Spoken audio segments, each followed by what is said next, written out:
Welcome to the Eat Y'all podcast, where we discuss the struggles and successes of the farmers, food producers, and chefs who are working to get better ingredients into restaurants today and to ensure their availability in the future.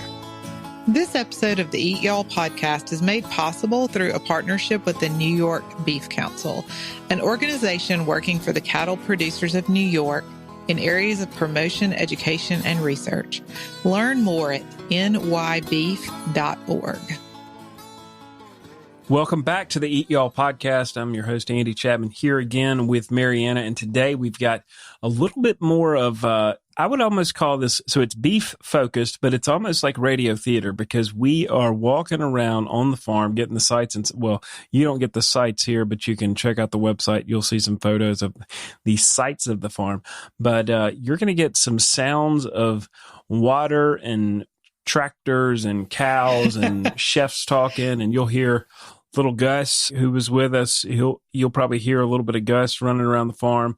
But this is a classic raw, behind the scenes sort of podcast episode. So the previous two episodes have been interviews with the farmers and Chef Chris McDade from Brooklyn. And in this episode, we are mixing up scenes from Thunderview Farms and from Walbridge Farms. And you're going to hear just spontaneous conversation that happened as we were walking around the farm. The sounds, we were talking about things like the environment, animal welfare, animal nutrition, family farming dynamics. Both of these, really all of the operations we've talked to and will talk to in the series are family farms. They're working with multi-generation on the same farm. So a lot of that conversation, quality standards, how chefs and farmers can work together, all these sorts of things get unpacked in sound bites that we'll walk you through in this really fun behind the scenes compilation episode. As Andy said, radio theater. These are some of our most popular episodes. So we hope you enjoy episode 47 of the Eat Y'all podcast. All right, so first up, we're headed to Thunderview Farms, and we'll be hearing from Rick Combs. And I think one of the neatest things that they talk about is the water usage and how they manage that resource so well. The thought and the innovation to move the water from higher elevation down to the lower pastures, even their house on the way to the watershed was, I think, really innovative. I love how they did this with no pumps, no other equipment that has to be maintained or powered throughout the year. Gravity is an amazing resource if you can use it. Here's Rick. 4 miles from here is New York City's Terminal Reservoir. Almost 60% of the drinking water for 9 million people flows through that reservoir. So if you think about it, what happens here, we are in what's called the 24-hour flow period of the reservoir. So you're there. What happens here can be in the New York City's terminal drinking water in less than 24 hours. So this little creek here that runs, water occasionally can end up down into the Red Brook and ends up in the reservoir in less than 24 hours. So we have to be careful about what we do and what we want to do. Brood cows are mother cows. There's a term that I'll try to explain. They're here. Their job is to have a baby calf for us every year. Their typical life on here will be probably 12 to 15 years. If you get selected to be a mama cow here, you're going to be here a while, in most cases. But we went from 60 cows to we're running about 140 mama cows now. So pretty big difference over the last 5 years. With that comes some growing pains. Unequivocally, there's no question about that. But with that also comes opportunity. Our freezer business, we sell most of our meat direct to families. We do 90 to 100 animals a year that way, by the half, by the quarter. We do a little bit of retail. Not an awful lot, but it's not something we've really pursued from that perspective. And then we also have, as I said, all the cattle are registered. Breeding stock is an important part of what we do. So we sell 20 plus bulls a year to other breeders and some females as well, to continue to perpetuate the Angus breed and quality genetics. One of the things that we'll talk about and you'll eventually taste at lunch, we're very proud of our beef. We've bred some very high marbling, thin back fat cattle. In fact, some of our cattle rank in the top 1% on beef quality in the breed, which is saying something when there's millions of Angus cattle. And I think the interesting thing here is when you talk about, and this is an area you'll appreciate, is carcass quality is really, we are in the beef business. We're in the registered cattle business, but we'll set that aside. We're primarily in the beef business. And from that perspective, quality meat is what we're after. And we need to deliver that every day. So for us, that means maximizing the yield and the quality of the carcass at the earliest point in its life cycle that's possible, right? So for us, average weaning weights are probably 600 to 700 pounds. Top weaning weights could be 800 to 900 pounds. Now, weaning weight would be taking the calf from its mother at that age, which is typically 210 days. 205 is what they use as their metric. So 205 days of age, our calves, let's just say, are 680, somewhere in there kind of weight. That finished animal is going to be between 1150 to 1250 pounds. So from 210 days of age, I got to get it to 1250 pounds. Tenderness in beef declines at 18 months of age, and it starts a life cycle that's declining regardless. And we can talk about everything everybody loves about beef, but tenderness is still the number one thing. You know, how does it chew, right? I mean, flavor is a nice big component of it, and that's the battle that you face as your animals age. You start to lose tenderness. So if you can deliver, and that's why we have great faith in the Angus breed, if you can deliver high marbling at a younger age at finish weight, you just are so far ahead of the game, right? So if we can deliver the high weaning weights, then we can get to 1,100 to 1,250 pound carcasses at 13 months of age, right? And we got a whole window there before we get to 18 months of age. And believe me, it starts to decline at 18, 20, 22, that's fine, right? Grass-fed beef, and this is not a knock on it, it's just a factual, typically doesn't finish until at least 30 months of age, right? So they're up against their own battle, just on that own. So that was a long-winded answer, but the mama cows are out here. As I said, there's round numbers. We can have 100 in the spring. We can have 40 in the fall. The 100 that are spring bred, most are getting rebred right now. Actually, about half are bred, half are not. We're in the middle of cutting hay, that's the big way we feed cattle around here. And one of the biggest challenges a farm like us have is putting up the winter feed for the cattle, right? Because we got plenty of lush grass for these cows to eat all summer. But in the meantime, we have to put up 1,800 tons of silage so that they have food for the winter. Cows really produce an awful lot of milk, and demand is relatively small when they first go out on pasture, right? Because the mother's milking, grass is really green here in the Northeast, a lot of milk. As the summer wanes, July and August, depending on the water, etc., pasture quality goes down, but the calf's continuing to grow. So there's this nutritional gap, right? That is, everybody's on a growth curve, just like a human, you're on a growth curve. That creep feed allows that calf to maintain a higher growth plane.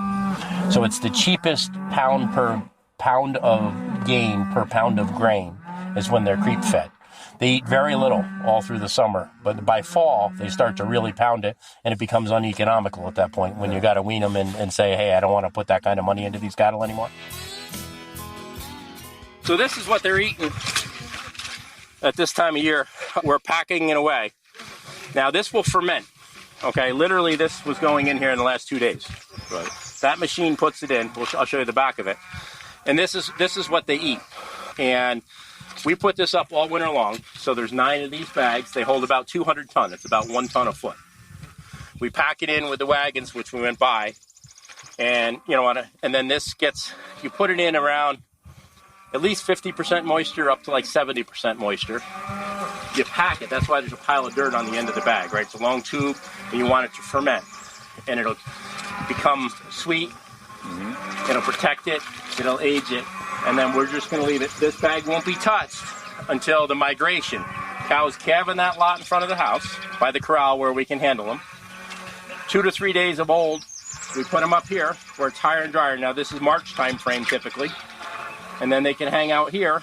And then we set another 25 down here. And then we start to move them further and further away from the corral as they get older. Right? And I say older, a month or two. Yeah, it's not like weeks. It's really weeks, depends. We'll have 75 calves in a 3-week period. So we don't have a lot of time to move them through. But we save this bag until spring, right? There's others we'll start in December. Otherwise, cows here are on pasture until hopefully around December. select cows, 3-year-olds that are or 2-year-olds that are having their first calf, they may get feed earlier, right? Just because they're working. So we're going to take a walk up to the water supply, which supplies all this, if that's okay with everybody. I mean, clean drinking water is really important, right, for the cattle, but clean water for the watershed is really important as well. So having a clean source is really what helps us bring the next level of production, rotational grazing, all those other things. What better way to do it than utilize natural spring water and gravity, right? So here we are, we're on a higher spot on our hill. And for those that were riding with me, maybe Dad pointed out too, one of our herd sires down there, that's all on the same water line from here. So this spring will be spitting out water continuously anyway, would be flowing out. We're capturing it, sending it to a trough after trough. I think there's 9 different stations along this line where cattle can drink spring water. In every case, when we go back, you'll see the overflow takes the water out of the pasture and puts it somewhere else if we're running a continuous flow in the winter. In the summer, we're running on floats, so we're not using water continuously. All right, so we're headed back over to our next farm, Walbridge Farms, with farmer Doug Giles over outside of Millbrook, New York. And we're going to jump right in with Doug talking about getting his first group of cows at 15 and being a 7th generation farmer making a living farming. So we'll jump right in with that, and you'll hear lots of stuff from Doug on his breeding and carcasses and all the things that he's worried about trying to make a living running a farm in New York. My name's Doug Giles, and I grew up on a small family farm in western New York. My dad and my grandfather farmed together until I was about 10, 11 years old, and then they split up and farmed separately. And as I got older, then I farmed. We all kind of worked together, but we all did our own thing. So even like at 15 years old, I bought my first group of cattle at 15, and we did our own thing, but we all helped each other. So we had like 3 generations farming like 2,500 acres, mostly row crops. We ran about 600 pigs, and I had about 25 cows of my own. But the weird thing about my family's been, I'm the 7th generation to make my entire living from agriculture in the state of New York. And the funny thing about that family is each generation can only work with the previous generation for so long. And then they're like, yeah, okay, we're going to go do our own thing. And everybody splits off. And at one point, I left the family farm. I moved out here. It started as a 30-day stint. I moved to eastern New York to help a farm get ready for an auction. They offered me a full-time job, and at that point, I was drawing like $100 a week off of the farm and trying to live. And this place offers me a house, a truck, health insurance, and 20 grand a year. And I'm like, yeah, I'm out of here. I'm coming here. So I moved out here. I ended up getting married. I had the 2 boys. My grandfather was so upset with me that he wrote me out of his will because I left the area. It was a really weird time, but went to a couple different places in eastern New York here. I worked for the Colgate family for a while. I had the opportunity to come here to Walbridge Farm and work for a man who had his 80th birthday party right after I started working. And in hindsight, you kind of think to yourself about going to work for a man who's turning 80. It probably wasn't the smartest thing I've ever done. 2 years later, he passed away. I remember this part like it was yesterday. His lawyer calls me up and he says, well, I'll make sure you get paid this week and we'll worry about next week. I'm like, okay. The boys were like 4 and 7. It went on like that for a year. And his daughter, who inherited everything, she called me up one night and she goes, she lives in Utah. She goes, I don't want to have a farm in New York. How'd you like to be self-employed and buy me out? And I need to know in 15 minutes. We had a 15-minute conversation, and the estate decided they would take payments from me with no interest for 20 years, and we bought the cattle and the equipment that day on a 15-minute conversation. And that was in the fall of 2008. Wow. Hey everyone, it's Mariana, and I just wanted to take a quick break from our beef conversation to thank our friends at the New York Beef Council for making this episode possible. A small bit of thoughtfulness in where and how you source your food will make a big difference to your health and to the sustainability of family farms like these producers that we visited in New York State, who work hard every day to bring only the best to your plate. Again, we're so thankful to the New York Beef Council for hosting us and making this episode possible. The primary focus of the farm always was registered Angus breeding cattle. And I'm sitting here, we always sold feeder calves when they were young, and I'm sitting here one day and I'm going, I don't really know that the breeding decisions that I'm making are actually affecting the end product, because I'm not feeding them out from year to year. I don't know if what I'm doing is right. So I said, well, let's start feeding steers and we'll just sell them halves and quarters. So the first year we fed 8, and then we fed 12, whatever the numbers were, I don't remember. But that's how I got started in the meat side of it, and just selling it halves and quarters. And then you get into all the people that, well, I don't have a big freezer, or there's only 2 of us, and I don't want to buy a half a steer. So I renovated this barn, and that used to be it was a granary. We stored grain up above, and it had a grinding mill and a bagger in the bottom. And we renovated it, and I opened it up as a little store. And we sold it by the piece. And when I opened that in 11, there wasn't another farm store around here you'd have to drive 12 or 13 miles to find one. And it did great. We sold a lot of meat, sold a lot of product, beef, pork, chicken, all of it. And the more we succeeded, the more the neighbors wanted to have a store of their own. And then everybody kind of jumped on the bandwagon, and there got to be enough competition. I got divorced. We just decided my ex-wife kind of opened up her own store, and she took that idea, and I closed this one. And we just do wholesale now, Facebook bundles, restaurants, home delivery. We're in negotiations right now to partner with a home delivery company out of Westchester County that we've been providing meat to for about 8 years, to work with him to have, I don't really want to say a franchise, but to have access to his website for ordering and all of his products, plus what we do.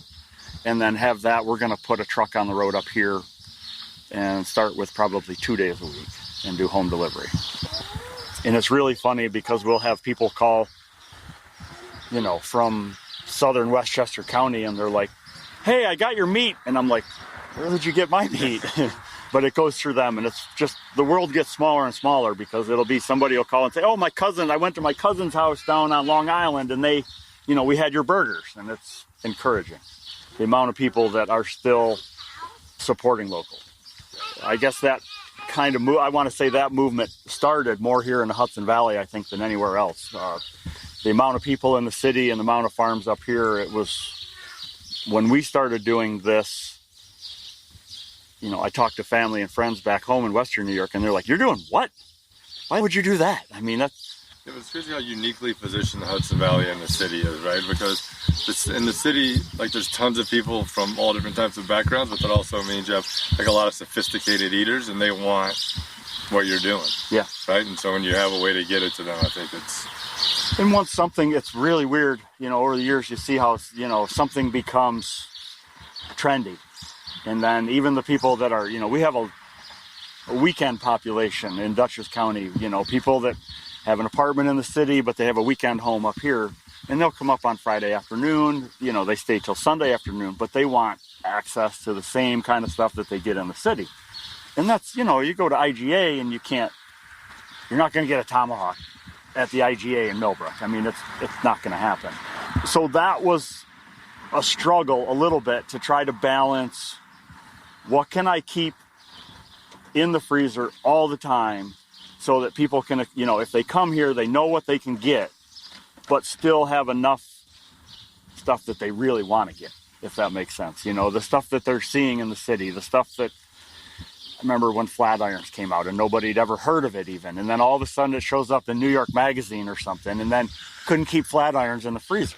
And that was always a balancing act of, you know, what are we going to keep? How thick are we going to cut it? Will we do fresh? Will we stay frozen? But I think that I did a pretty good job of managing that. You just had to pare things down a little bit. We couldn't have everything for everybody. And, you know, when tri-tips were extremely popular, I'm like, no, I'm not going to get into that, because I don't. The hardest thing is still being a small place where we only process one steer a week. That's the thing, to try to come up with the most saleable cuts for the most money and do that juggling act all the time. It was, and for the population that we had here, porterhouse, T-bone, ribeye, and filet. As thick as I'll cut them, they'll take them and they'll just fly off the shelf. People will come in and buy, you know, 8, 10 of them at a time. They were $16 to $18 a pound. They'd come up, set them on the scales, and if I was in the store on a Sunday, you know, I put them on the scales and I ring them up and I'm like, no, that's too much money. I can't charge you that. I wouldn't pay that. And then I start knocking some off and I'm like, I'm slitting my own throat. It's cheaper for me. I'm making more money if I pay a 16-year-old girl to sit in here and just put it on a scale and go, that'll be $212. And she doesn't care if it's $212 or $312. So that's what I did, because I just couldn't. I didn't have that. You think about the time, you know, the cow's pregnant for 283 days. You know, then that calf is 18 to 20 months old by the time you harvest it. You know, that's the thing, you know, we're trying to figure out the decisions that we're making right now on the breeding side of it. You know, we're not going to see for 3 years almost. Yeah. You know, to try to plan expansion even is difficult. It's a long-term investment. You know, we bought into a little bit of Wagyu genetics to try to capitalize on the Wagyu and the Kobe. And I'm an Angus purist. I believe in Angus cattle. I bought my first Angus bull when I was 16 years old, and I've never looked back. And we bought this Wagyu bull, and we turned them out with cows late in the season, and the first calves hit the ground, and they are ugly. I just can't look at them. I mean, you can pick every one of them out. They're slow growing. We'll be harvesting the first ones this fall, but we're out of the Wagyu Angus business. I mean, when the ones that are on the ground are harvested, that's it. We're not getting back into that. I mean, granted, I suppose maybe, if I start selling Walbridge Wagyu ground beef for $50 a pound, I might rethink it. But, you look on the internet and it's, $20, $25 for ground beef, for Wagyu ground beef. And these are only half-bloods, but I don't know. When it's all said and done, we're going to have to do the math on it because they're so slow growing. I think on the right Angus cows, it probably has a place, but really more moderate framed, easier flesh and grass type cows. But when it comes right down to it, I think that Angus cattle marble enough, and I can have an enjoyable eating experience without adding Wagyu or super high marbling Angus genetics to it even. I mean, sometimes it's too much. Sometimes it's too much. It's one of the biggest problems we had was I don't believe anybody knows how to cook anymore. So what do you do with all that stuff in the middle? You can sell high-end steaks, you can sell ground beef, but like short ribs would pile up in the freezer, and there'd be boxes and boxes, and I go in the freezer and there's 500 pounds of short ribs sitting in there, and I'm like, okay, we're done cutting short ribs for a while, and or they call up and all I want is 50 tenderloins every Friday. And I'm like, I'm not big enough. That's the hardest part for a place that's small. Unless I was going to partner with the guys that use our genetics, that would be the way that we could do something like that, is the guys that I sell bulls and females to take all of their feeder calves, feed them at a central location, feed them all the same, and then I could market it all that way and be big enough to supply somebody that, could handle that. But then you still have the other side of it where you have to find, for every restaurant that wants to sell 400 high-end steaks a week, I need somebody that's going to sell 400 pounds of ground beef a week. Because otherwise, what do I do with it? You know, it's... If you don't need me to sell your steaks, you know what I mean? You can sell those by yourself. Steaks sell themselves. Right, so I think like where we should come in is like the short ribs or the ground beef or, you know, whatever the oxtail. Like that's where I think that where we should come in and like that's our responsibility. Right? Because it's like if we want people to eat better, which is everyone's ultimate goal, right, then that's our part. Because, like I said, you don't need us to sell the T-bones and the strips and the ribeyes. That's, you know, one of the things that everybody used to ask, you know, the neighbors or whoever comes, oh, I want to open my own farm store. Anybody in New York State. What do you recommend? Find a way to sell the ground beef.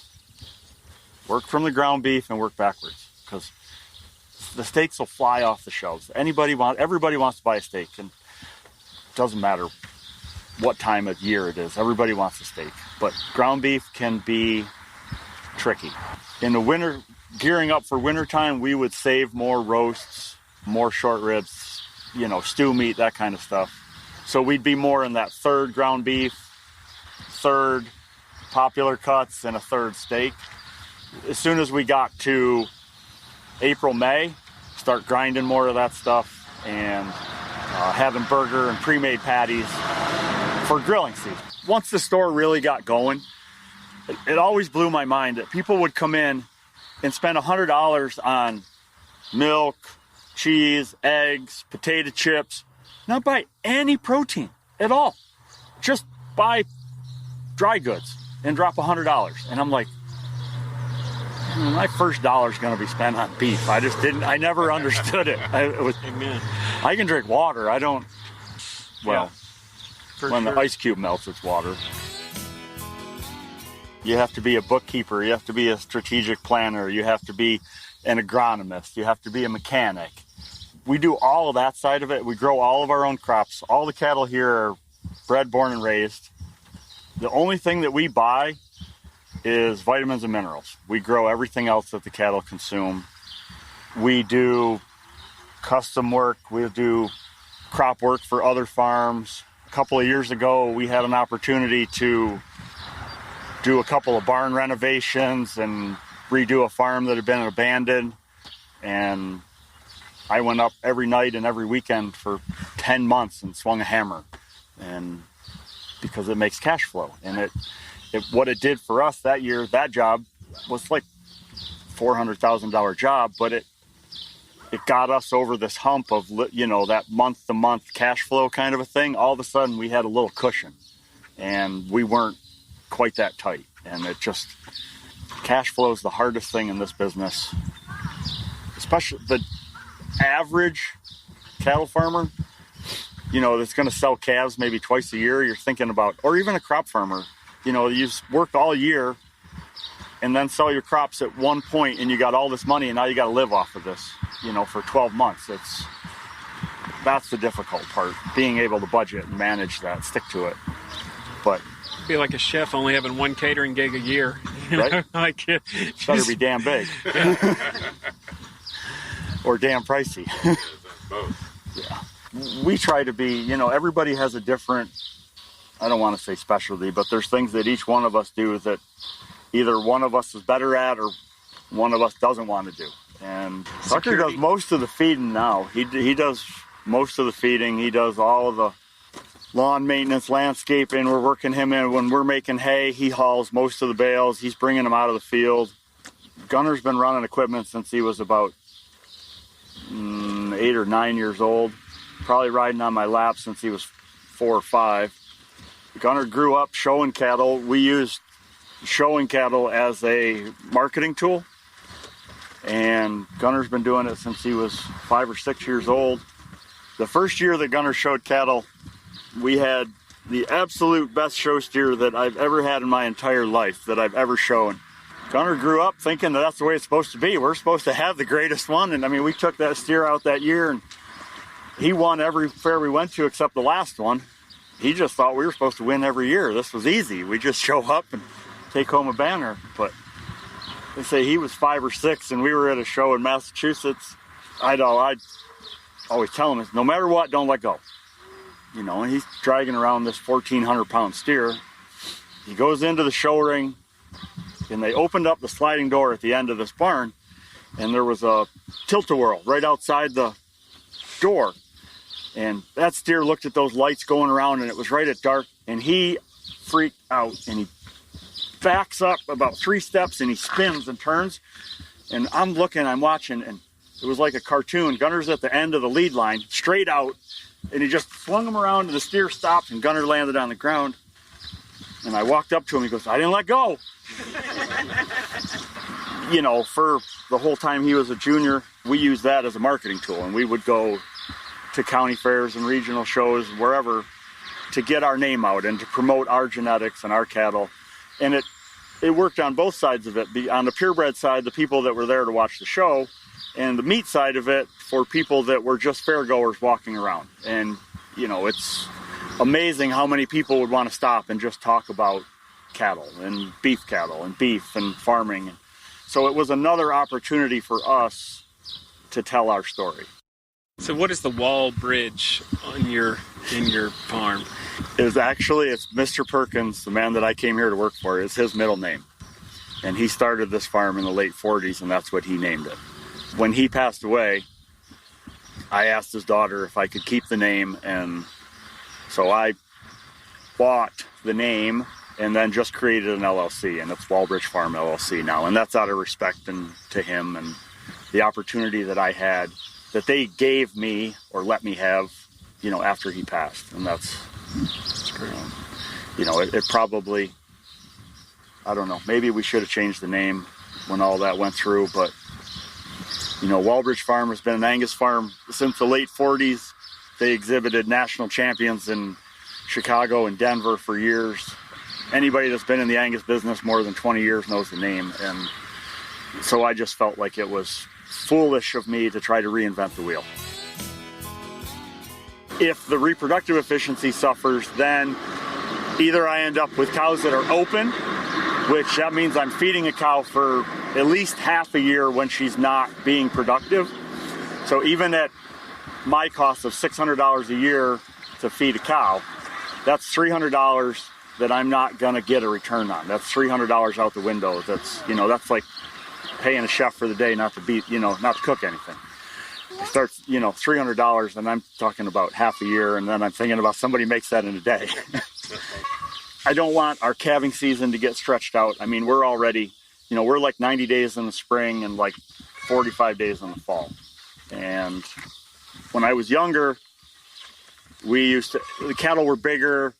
There was more issues at calving season. I would get up every 3 hours and check on calving cows, day, night, for 90 days. And at the end of 90 days, you're just absolutely miserable because you're, sleep deprived. You're still working your 12 or 13 hour day, and then you're sleeping in hour and a half bits because you're thinking about getting up, or you got up and you can't go back to sleep. And when I took up the ownership, I've worked more at the breeding side of it, and not only birth weights, but calf shape to increase calving ease. And we've completely given up on night check. I mean, I check them at dark, and then I check them at 6 in the morning. And when there's a calf there in the morning, it's like, hooray, my net worth went up. And we knock on wood, we don't have the issues that we did when we were trying to make cattle that stood this tall. It's like trying to cram 10 pounds in a 5-pound bag.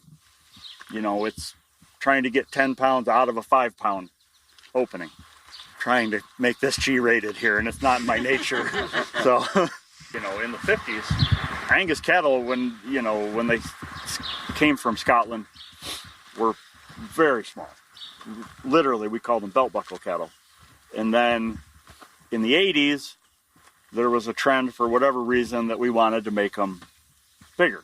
And some of that was due to, just selling more pounds. Some of it was driven by the show ring. And so we tried to go from here to here in one generation. That's that whole 10-pound, 5-pound opening thing. They don't fit. So then there's issues. And then when we make them, anytime that we single trait select for anything, whether it's mature size, marbling, milk, weaning to yearling growth, it doesn't matter what it is. When we lose sight of the end, the whole picture, or we lose efficiency. Cattle that are bigger don't milk as well. They're not as fertile. They're not as efficient. We select for marbling. That's the same thing. I like to joke that they all have only so much goodness in them. And if we put it in a package this big, they're using it up to get to this big. So we've really focused on a balancing act of cattle that don't, kind of like my grandfather said, I want them to be a jack of all trades, master of none. I think in the last 10 years, we've done like 7,500 or 8,000 feet of fence to keep them out of the stream. And not because cattle in the stream pollute the stream, but cattle going up and down the banks. Once you take all the vegetation off the banks in multiple places, then erosion happens, and then we have silt, and then the stream banks, and they get wider and wider and wider, and you literally could change the course of a stream.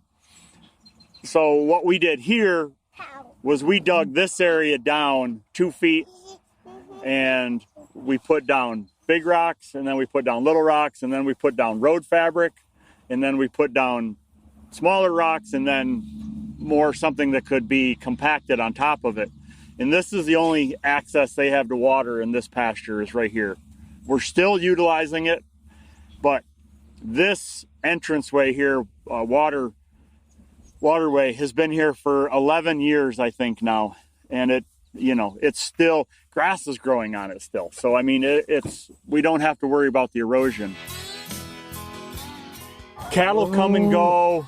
People are going to forget about the great steak that they had, or, the burgers that they bought here for 10 years. Nobody's going to remember that. But 100 years from now, when this is still a farm, that's what I want my legacy to be. That we maintained this well enough and started something that can be continued. And, hopefully it's my family that's here 100 years from now. If it's not, that's okay, as long as it's somebody's family and it stays open and productive. That means more to me than $18 Wagyu ground beef. I can't imagine myself doing anything other than this.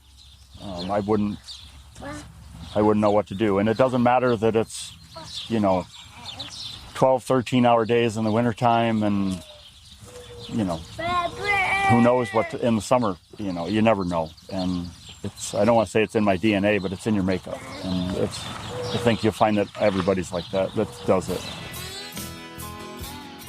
And I think Doug sums it up right there. Can't imagine doing anything else. No doubt about it. 7 generations deep. He is a farmer, and you won't see him with a different life. He loves it, and you can actually see and taste that dedication to his craft on the farm. Thanks for listening, everybody. We'll see you next time. You've been listening to the Eat Y'all podcast, hosted by Eat Y'all founder and Chief Relationship Officer, Andy Chapman. If you enjoyed this episode, it would mean the world to us if you'd join us in our mission to save family farms by subscribing and leaving a review. Even better, share this episode and follow us on your favorite social media account at Let's Eat Y'all.